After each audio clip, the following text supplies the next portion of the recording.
finish your speech. Otherwise, we will ask the fire department to sound the alarm. Now, you have to cover 5 major areas of concern. 1, the draft comprehensive plan. Second, overcrowding in schools. Third, property values. Fourth, taxes. And fifth, leadership, transparency, and accountability. In 3 minutes, you have to do that, but you can expand your position later during the open forum. All right. The first to speak for the next 3 minutes is a candidate for the Board of Education. Please welcome Mr. Derek Terry. Greetings. My name is Derek Terry on behalf of my campaign manager, Karen Richardson, as well as my treasurer, Derek Nunn.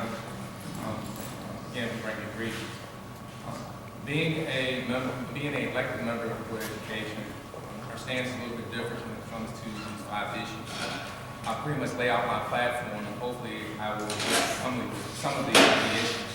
The first thing that I will say is that by trade, I'm an educator. I teach in Virginia. I've been in the education arena for almost 15 years, in the higher ed as well as secondary ed. Also, been a member of the military reserve for almost 25 years, both in peace and in war. So with that, my goal and what I hope to achieve is to make a difference. And in making a difference, I'm looking at 3 important aspects: narrowing the education gap. And how do we narrow the education gap? I would like to form a team to deal with the qualitative reasons of why our students are not achieving at the level they should be achieving. Also want to provide an incentive for parents to attend school with their kids as far as the disciplinary issues as well as the PTA.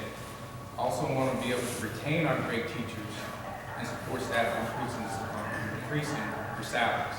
And when we look at overcrowding, something I looked at last night, the student population itself has not really risen. Some think that it has, but it has not. So when you look at the overcrowding, it's not a matter of schools being overcrowded, it's a matter of how they redistribute and how you allocate students. Rather than building new schools, we could have easily renovated. We could have, added on to schools. Most schools, new schools take about anywhere between $18 and $20 million to build, where we could have easily used that money to support these schools that are overcrowded. And that comes to being fiscally responsible. There needs to be a line-by-line audit of how we spend our money, whether it's with salaries, whether it's with supplies, contractors, even with energy use. We're using our energy efficiently in order to save money. And then remaining transparent.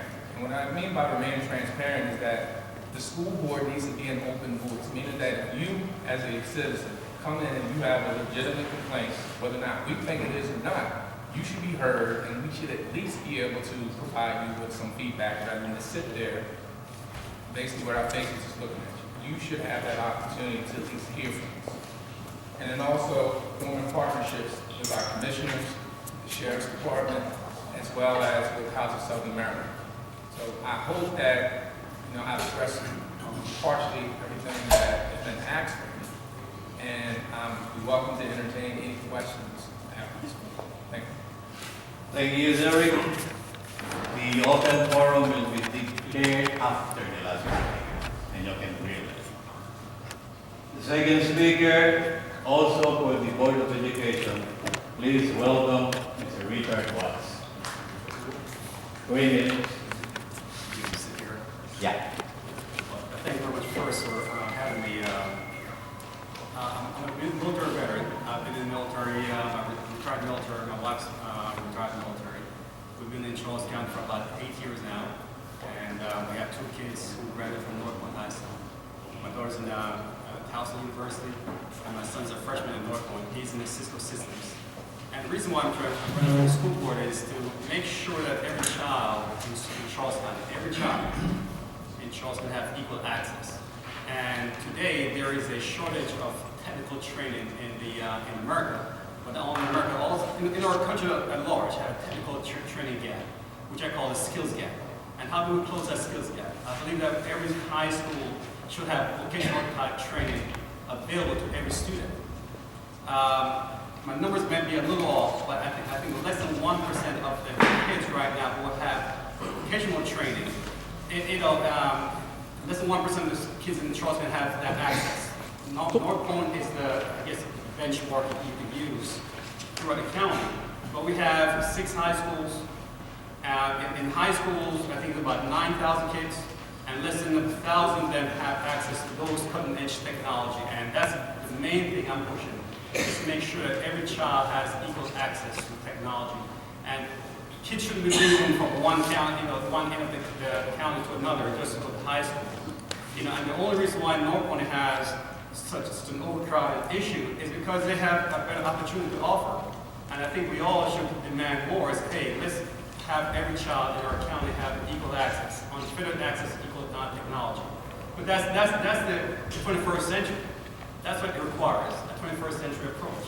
I believe strongly in mentorship, I believe strongly in dual enrollment, having kids who are strong academically, taking college courses while they're in high school. So once they're finished with high school, they have a high school diploma and have possibly an associate degree in their hand at the same time, preparing them for the 21st century. So again, I love to have this conversation going forward, but I think every child deserves equal access. Thank you, Richard. That's not 3 minutes. It's normal protocol that whenever we have officers in any gathering, we have to acknowledge their presence. So let me first acknowledge the presence of Commissioner Ken Robinson. And then Vice President Robin Collins. And Delegate C.P. Wilson. We are going to elect our representatives to the Central Democratic Committee. There are 2 of them here. Please welcome Mr. Gilbert Bowling. Good afternoon. My name is Gilbert Bowling. I'm running for the Democratic Central Committee down here in Charles County. Give you a little background. I'm born and raised down here in Charles County. Went to school, public high school here at Plate High School. Graduated from college in Southern Maryland. I've enjoyed a career with the Prince George's County Police Department for the past 14 years. Member of the Charles County United Way, the Charles County Farm Bureau, my local union. I decided I would like to give back to the community. I believe my background in law enforcement, charitable organizations, and land use. I'm actually part of the Ag Land Preservation Board down here in Charles County, and lived on my family farm for all 34 years of my life.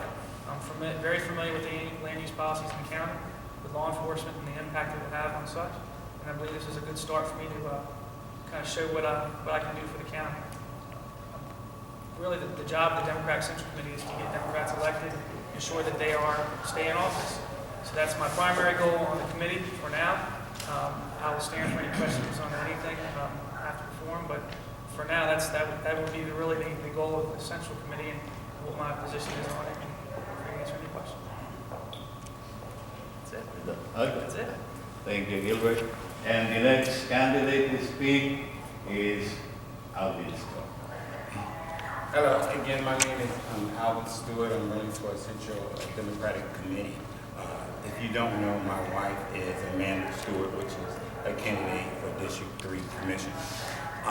Again, I decided to run for this office to bring fairness and balance. I have been all over the county in the last couple of months, and one of the things that I see that there's not enough fairness and balance. Again, one of the things that I would look at doing is making sure that we stay in tune with the Democratic Party, making sure that we increase, making sure that we enter more people to vote, especially our young people. One of the other things that I'm a member of Christmas in April. I'm also a businessman. I work for a coffee company. Me and my wife just in the last year started our own nonprofit organization, which is called Reach One, Touch One. That's another way to give back to the community. So that's why I'm running for Central Committee. Okay. He works for Starbucks. If it is not Starbucks, Thanks. my wife wants to work. Now, this is the sequence of the speakers for the candidates. Candidates for commissioner first. District 1, District 2, District 3, District 4. After that, candidates for commissioner, president, or president commissioner. And after that, candidates for delegate. One quick question. Before we move into that piece of it, just want to let you know, every commissioner did receive an invite. Unfortunately, Commissioner Davis did not respond, nor did Commissioner Rucci. Also, candidate-elect Way, Camilla Way, is the pronounce name correctly? At 10:24 last night, I received an email saying that she was not going to attend. So you guys need to remember this during election time, okay? Sorry about that. So again, 3 minutes. 5 major areas, I repeat.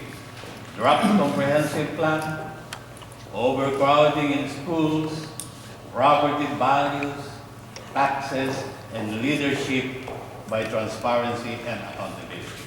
Please welcome our commissioner running for re-election from District 1, Ken Robinson. I'm going to try to hit on all 5 of the questions asked, not necessarily in the order presented.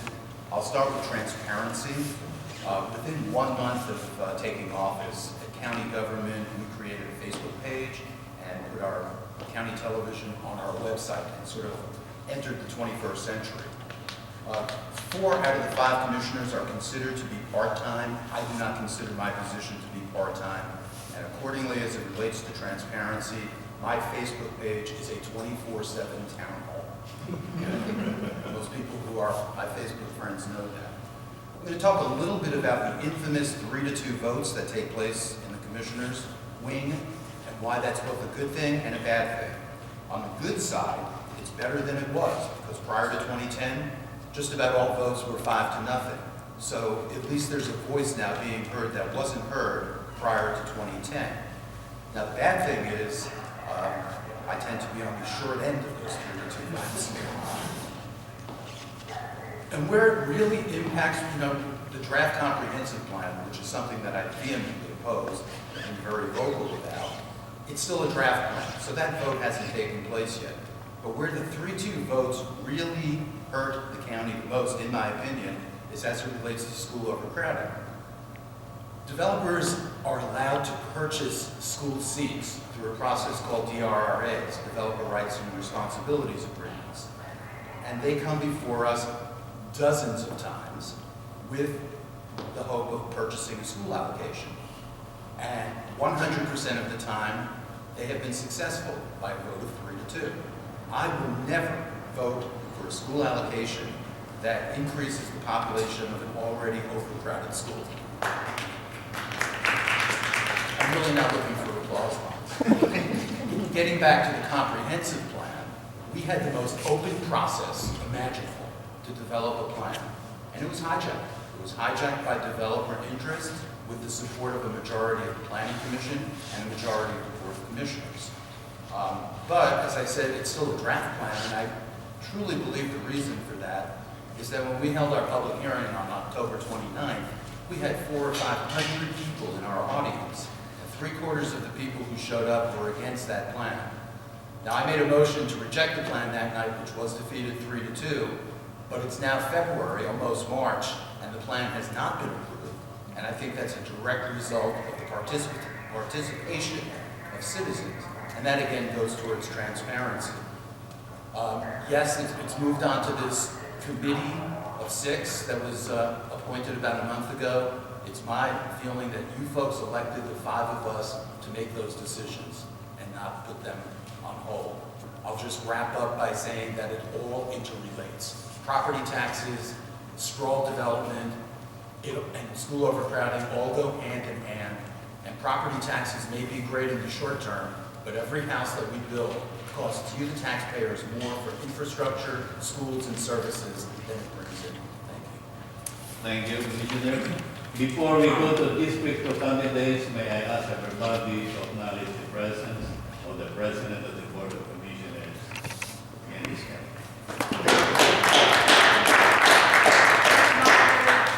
If I may just offer my apology, Congressman Hoyer and Congressman Bohannon had a very important event this morning. They talked about Tri-County economic development. Otherwise, I would have been here sooner, and I apologize. I thought it was traffic from the cross county. All right, let's go to District 2. There are 4 of them. The first to speak by us is Johnny DeGeorge. Thank you all for coming out. My name is Johnny DeGeorge. I live down in D'Angelo. I've lived down there since 1990. I lived there from Indian Head. Moved down here in '79 to PG County. I moved down here because I wanted to be out in the country. Well, as you can see, that's, I'm still in the country, but you can see the mall wasn't even there when I started out. I remember the drive-in theater there where the Best Buy is. That was great back then. But taxes.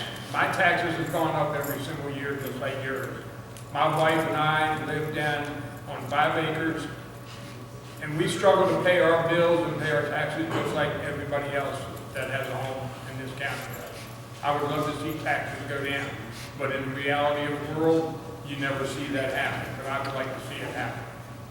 Now, the overcrowding of the schools. I teach for Best Driving Academy over here across the street here, across from MBA. Now, when North Point High School was being built, that cost over $48 million to build.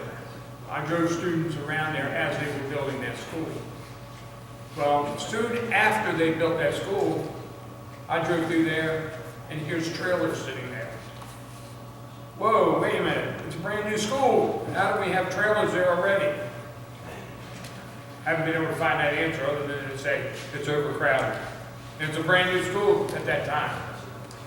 I don't know what's going to happen with the new school that's being built into the stadium.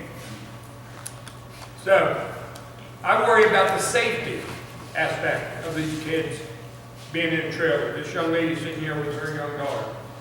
Okay? She's maybe in a trailer.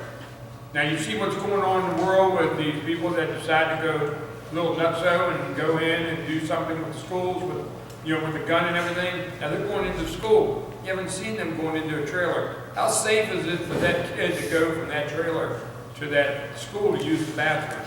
Are they being escorted? That's a lot of escorting has to take place if you have, what, 30 students in the classroom? Okay, that's something to think about. Now, the cross-county connector. I don't know how many times you can say it was denied. Period, end of matter. Now, $1 million was set aside. Why $1 million was set aside? That could be put somewhere else to other use. The cross-county connector is dead. They need to leave it alone. They need to move on to other issues. The state of Maryland denied it. So they need to move on to that. This is my 3rd time running for Charles County Commissioner. You've had 3 bad commissioners in District 2. We need to make a good one now. Please vote for Johnny DeGeorge, June 24th. Thank you, Johnny. I forgot something. I forgot to acknowledge my own SOA president, Mr. Ulysses Davis.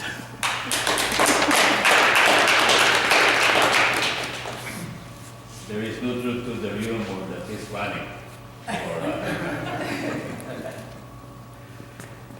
Next is Larry Green. Thank you everyone for having me here. My name is Larry Green. I'm a product of Charles County, born and raised here. Went to Indian Head Elementary, went to Matthew Henson, and I also went to McDonald High School. I also was someone who was greatly impacted by school redistricting, being that I lived on Ashland Road, so every 2 years, my schools got redistricted. You know, it was funny because you had people in the same household. Some went to Lackey, some went to McDonald. We had 2 buses coming down our street. We actually still have that problem now because I have 3 kids. One goes to Lackey, the other 2 go to Gale Bailey. They have trailers as well. You think Gale Bailey? Wow.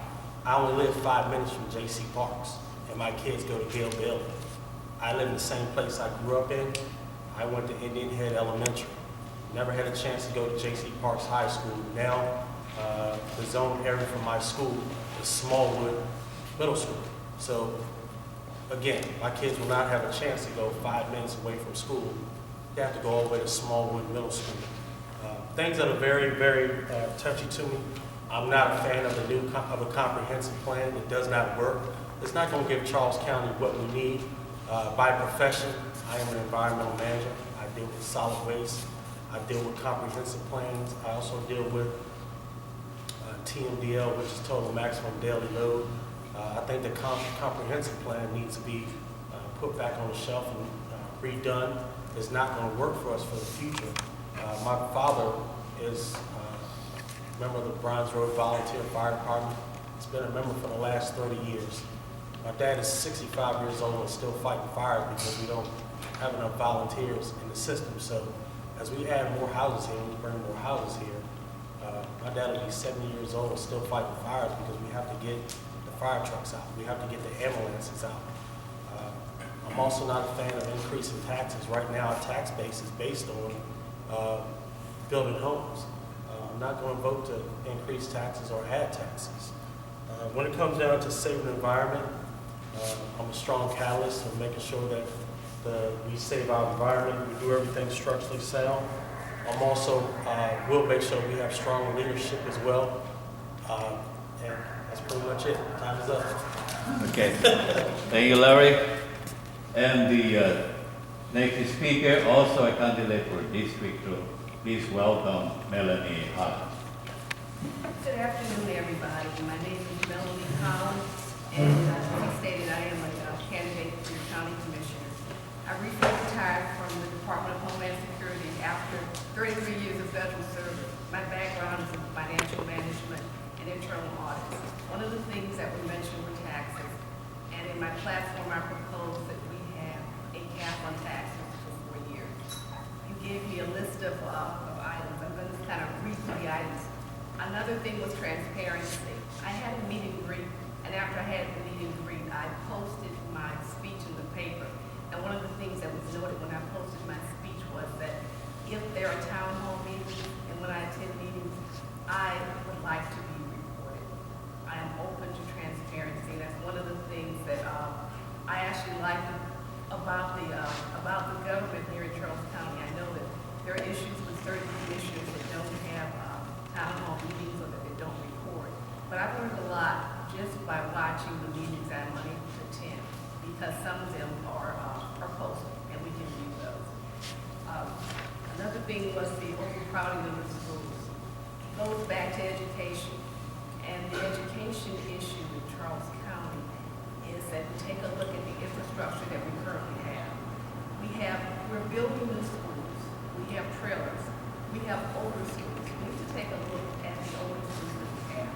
Some of them are antiquated, some of the resources that we have really need to go to upgrading the schools that we currently have. A comment was made about the security of the books trailers, and that's something that needs to be looked into. We work with the sheriff's office on the security issues with that. Another thing was the comprehensive plan. The comprehensive plan has gone back and forth. There were open forums of the comprehensive plan. From what I've gathered, from what I read in the paper, from the letters to the editor and the issues that are out there, the majority of the people are not for the comprehensive plan that it is, for the draft comprehensive plan. So at this point, when it comes to my comments on the draft comprehensive plan, I am not for it as it stands at this time. Thank you for your time. I appreciate it. Thank you, Helen. Now let's go to the candidates for Commissioner President. We have the Vice President of the Board. You must be a sure winner. For District 3, that's Amanda. Good afternoon, yes. My name is Amanda Stewart. I'm running for Charles